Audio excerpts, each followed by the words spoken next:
No, mä oon Sirkka Helander ja mä olen muuttanut Helsinkiin nuorena. Nyt mä olen paluumuuttanut eläkkeelle tänne Kuopioon.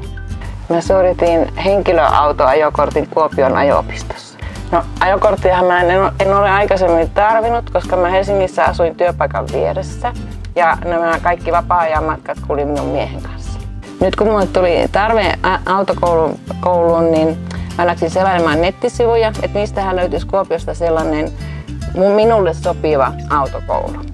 Ja sitten löytyi tällainen Kuopion ajo-opiston sivut ja lähettelin sähköpostia ja sainkin Virpiltä hyvin mukavan vastauksen ja siitä me lähdettiin sitten liikkeelle. No, olihan se tietysti hirmu jännittävää. Jotenkin sitä ajattelin, että muut on niin mukana tässä kaikissa elämässä ja tuossa autoilussa ja mä en todellakaan ole ollut. Mutta se hävisi, jotenkin se hävisi siellä heti, kun oli luentoja ja oli näitä opastajia ja juttelua siellä ja muuta, niin kyllä se tunnelma oli mukava.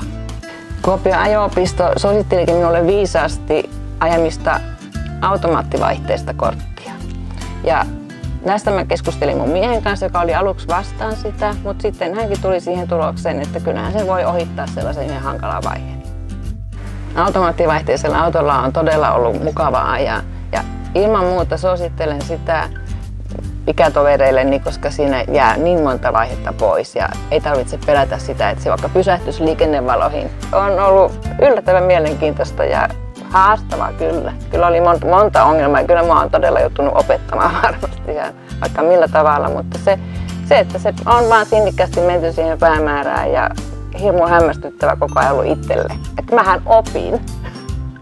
Ilman muuta suosittelen Kuopion ajo-opistoa henkilöille, jotka on suorittamassa ajokorttia, tai myös pitää muistaa, että voi ottaa niitä kertaustunteja, jos on ollut ajokortti käyttämättömän ja on vähän epävarma omista taidoistaan, niin kertaustunnithan on silloin tosi hyvä.